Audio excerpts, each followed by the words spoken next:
আলহামদুলিল্লাহ, আসসালামু আলা রসুলিল্লাহ। আরবি শিখুন, কোরআন বুঝুন এর আরেকটি এপিসোডে আপনাকে স্বাগতম জানাচ্ছি। আমরা গত 2 এপিসোডে একটি কনফিউজিং টপিক নিয়ে আলোচনা করেছিলাম, আর সেটি ছিল হামজাতুল ওয়াসাল অথবা আলিফ ওয়াসাল। একই রকম একটু কনফিউজিং আরেকটি টপিক আছে যেটা আজকে আমরা জানব। এটি হলো আলিফ মাকসুরা। এটিকে আমরা পড়তে শিখেছিলাম আসা। এখানে চদের সাথে ফাথা এবং আলিফ এসেছে, এটি লং ভাওয়েল অথবা মাদ হয়েছে। এটিকে পড়ব আসা। এটি রবা, আর এটি হলো দা আ।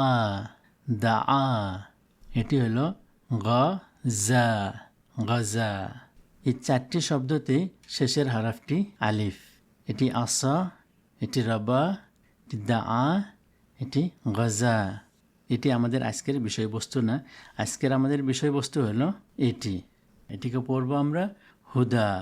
এটি ইয়া, দেখতে এটি ইয়া, কিন্তু এটিকে বলা হয় আলিফ মাকসুরা। এটি অ্যাকচুয়ালি এরকম হাদম্মা হু দাল ফাথা আলিফ দা হুদা, কিন্তু এখানে আলিফের জায়গায় লেখা থাকবে ইয়া, নিচে নুক্তা ছাড়া ইয়া।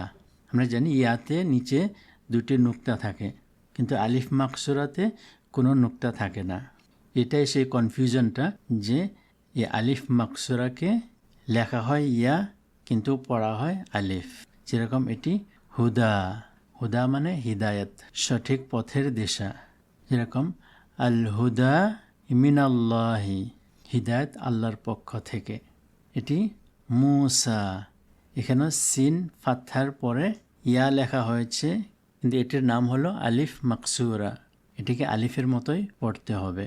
এখানে একটি জিনিস মার্ক করবেন, আলিফ মাকসুরার আগে সবসময় ফাথা আসে। মুসা নবিয়ুন করিম, মুসা একজন সম্মানিত নবী। মুসা নবিয়ুন করিম।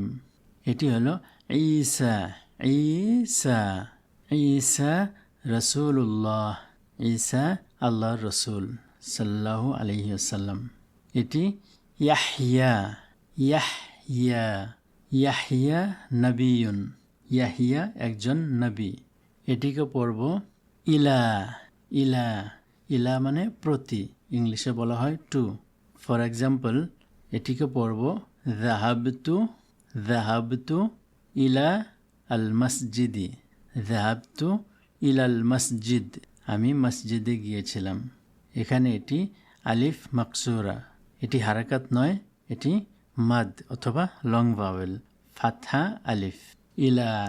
তদ্রূপ এটি হবে আলা। আলা মানে উপরে। ফর এক্সাম্পল, আল কিতাবু আলা আত্তাবিলা। আলা তাবিলা, কিতাবটি টেবিলের উপরে আছে বা বইটি টেবিলের উপরে আছে। এটি হবে হাত্তা। হাত্তা মানে এমনকি। ইন্তাযারতু হাত্তা আল্লাইল। ইন্তাযারতু হাত্তা আল্লাইলি। এটিকে পড়তে হবে ইন্তাযারতু হাত্তাল লাইল, আমি রাত পর্যন্ত অপেক্ষা করেছি, ইন্তজার করেছি। ইন্তাযারতু আমি ইন্তজার করেছি, হাত্তা পর্যন্ত, আল্লাইল রাত, আমি রাত পর্যন্ত অপেক্ষা করেছি। এটি হবে মাতা। মাতা মানে কখন। যেরকম মাতা তাযহাবু, কখন যাবে, তুমি কখন যাবে। মাতা তাযহাবু, তুমি কখন যাবে। এটিকে পড়ব সাব্বিহে ইসমা রব্বিকা আল আ'লা। সাব্বিহে ইসমা রব্বিকাল আ'লা। এটি হবে ওয়া লা তাত্তাবি'i আল হাওয়া। ওয়ালা তাত্তাবি'ল হাওয়া। এটিকে পড়ব মুস্তাফা। মুস্তাফা, অনেকেরই নাম থাকে মুস্তাফা। মুস্তাফা মানে নির্বাচিত, মনোনীত, যাকে চয়ন করা হয়েছে। মুহাম্মাদুন রাসূলুল্লাহকে মুস্তাফা বলা হয়, কারণ আল্লাহ সুবহানাহু ওয়া তাআলা ওনাকে নবী হিসাবে মনোনীত করেছেন সাল্লাল্লাহু আলাইহি ওয়াসাল্লাম। মুস্তাফা তালিবুন, মুস্তাফা একজন ছাত্র। এখানে মুস্তাফা একজন ব্যক্তির নাম বলা হয়েছে, এখানে তা বলা যাবে না, মুস্তাফা না, মুস্তাফা ত। মুস্তফা। এটি হলো মুরতাদ। মুরতাদ। আপনি হয়তো শুনেছেন মুরতাজা। মুরতাজা অনেকেরই নাম থাকে, এটি আরবিতে হয় মুরতাদ। মুরতাদ মানে যার প্রতি রাজি হয়েছে। মুরতাদ তালিবুন মুস্তাহিদুন। মুরতাদ তালিবুন মুস্তাহিদ। মুরতাজা একজন পরিশ্রমী ছাত্র। মুস্তাহিদ মানে পরিশ্রমী।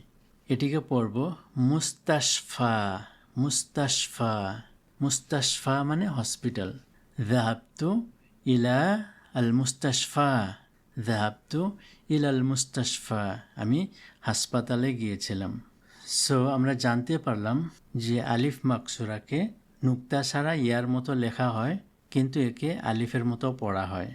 আর এ সবসময় শব্দের শেষে থাকে। শব্দের শুরুতে বা মাঝখানে আলিফ মাকসুরা হয় না, শব্দের শেষে থাকে আর এর আগে ফাথা হারাকাত থাকে। আশা করি বিষয়টি পরিষ্কারভাবে বুঝতে পেরেছেন। পরবর্তী ভিডিওতে আবার দেখা হবে। আসসালামু আলাইকুম।